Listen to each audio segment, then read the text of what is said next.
Okay, today on the bench, what we've got here, disassembled for the most part, is what the collectors normally call a pug robot. The actual name of the toy was Piston Action Robot. And this is a reproduction. It's not the original 1950s Piston Action Robot. This one was made by Ha Toys. And I believe it was a custom Robert Johnson color, because they normally had really crappy paint jobs, and this has a really crappy paint job. And also, he would tend to buy any of the toys that had problems, whether it was in the finish or the fit or didn't work, and then he'd have them redone. This one has lots of problems. And one of the most unusual problems is if you look at the bottom of the gearbox. Can't really, with the battery holder there, I can't get a whole lot closer. Well, I'll try. Look at the bottom of the gearbox. You can see how this side is got the tabs that connect it to the bottom plate are right flush with this end of it. On this side, there's a big gap. So I ended up having to bend out to this side to get the same gap on this side as that side, and do the same thing here in the front.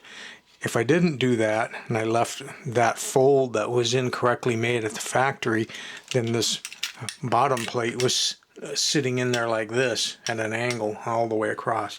Very strange.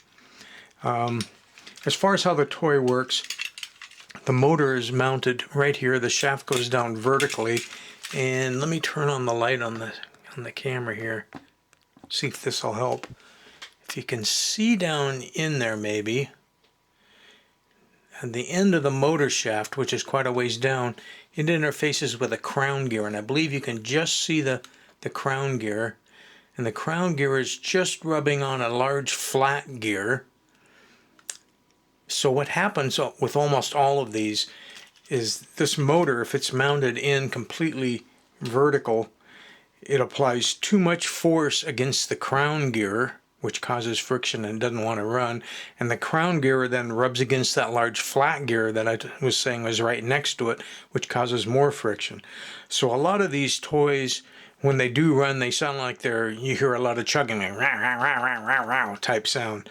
And the ones that, well, sometimes they won't run at all if they happen to stop and get stuck that way for a long time.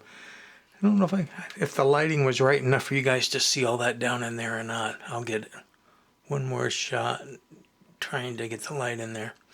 Okay, and then there's these cams right here, here, and here, and these piston pieces right on those cams, but they have to be held in place by this front part. And this is the piston action part of the toy, so those pistons will go up and down, and this is the backlight so that you can see all that. And this particular version of the toy has one antenna that's driven by this flexi shaft that rotates. The other antenna, let me set this stuff down.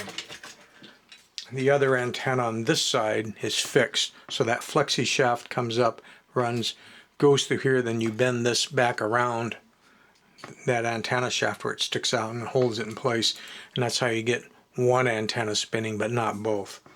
In this particular case, this whole metal bracket piece here, which you can see there are some holes, well, there wasn't really quite enough metal when that was put in to press and hold that in place, so that was all broken loose and rattling around in there, so that meant that this piece was rattling around and this piece wasn't going to work and would jam up and cause problems. So had to go in there and solder connection that, soldered this one here, and actually added some glue as well in case the solder joints break, something to help hold all that in place. Now I can run this if I hold it upside down. If I don't hold it upside down, those are going to get jammed against their cams because there's nothing to hold them in the right place. But then you can hear this thing run.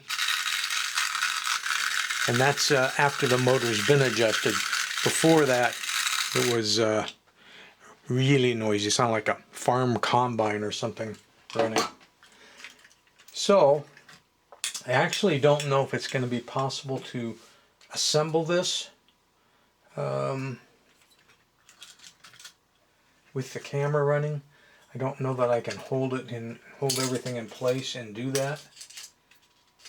We'll give it a shot. I'm trying to get the flex antenna kind of up in place, because you're not really going to get in there after the fact too well. And then there's a tab that's going to come through right here in the mouth, if I can get it lined up.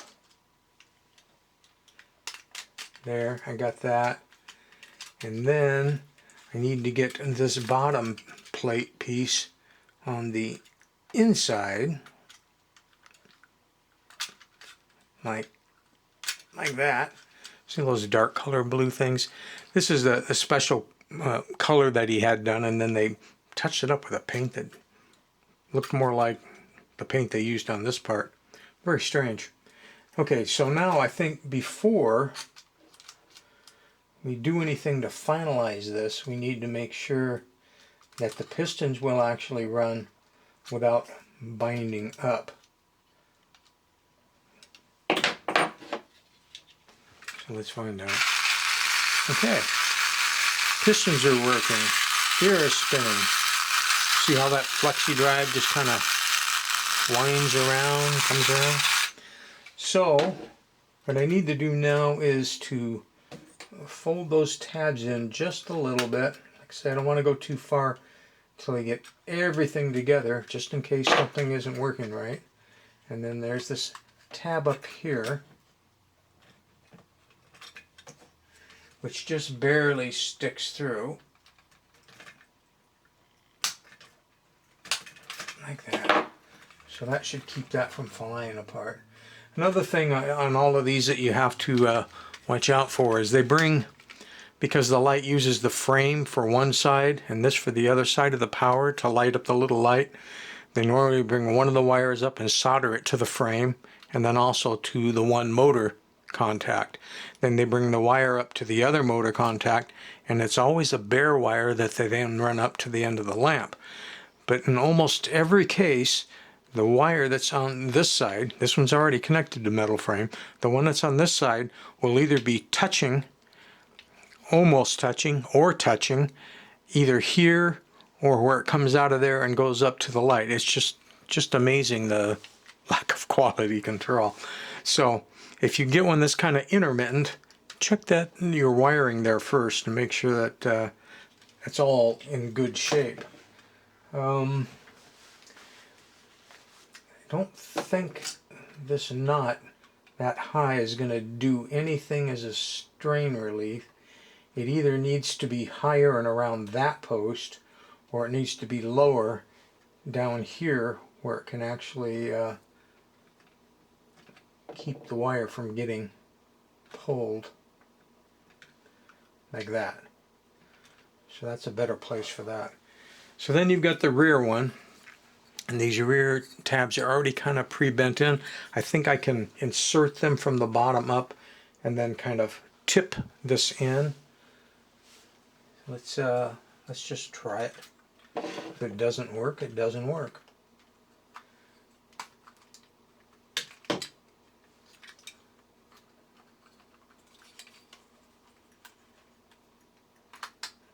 Okay, I think it's working. Yeah, I think that will work. I need to kind of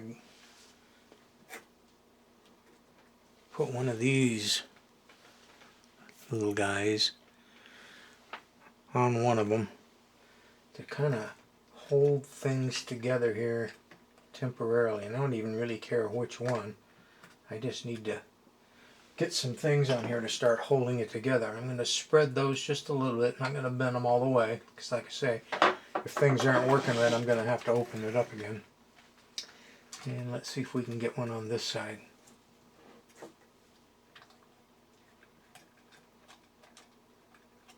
Here we go. Okay, let's see if we're so good so far. Okay, things are still working.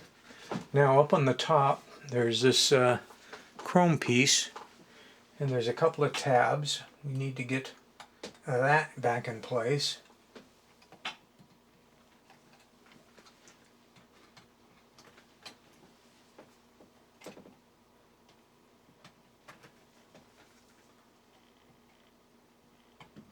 Like so. Now that's in there. I'm going to put the dome on just so you guys can see how this part works. See, there's a notched front piece there. That's got to fit in, but this long back piece has to be able to slot down into the back of the head right there. So it can be a little bit tricky, but you certainly don't want to break that front part off.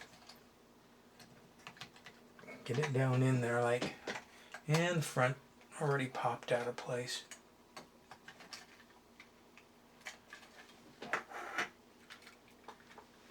The front is kind of fighting me.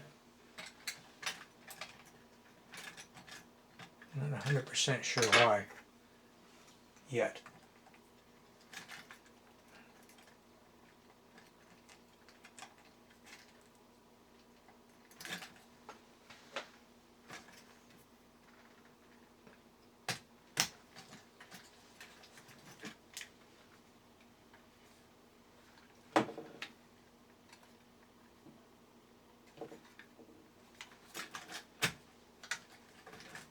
Dome doesn't really fit very well, but that's kind of the nature of these things.